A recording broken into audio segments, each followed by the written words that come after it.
Kung saan nga may masarap na pagkain, kasing sarap ko, puntahan na natin ang sikat na Paris Overload na unlimited rice and drinks dito sa Japan. Dito lang yan sa kusina Filipino Cuisine ni Chef Eugene na matatagpuan sa Yokkaichi, Miyaken sa halagang 1,000 yen lang. Meron din silang chicken masal at pork barbecue na mabubusog ka at sulit na Paris Overload.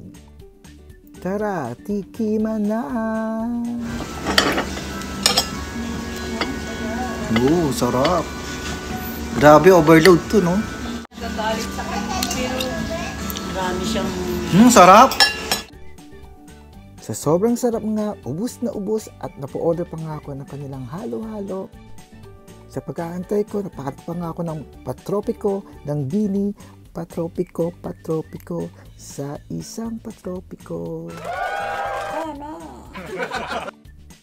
Sa mga gustong pumunta, matikman ang kanilang Paris Overload, i-follow nyo lang kanilang FB account, Kusina Filipino Cuisine. Yun lang. Tapos na.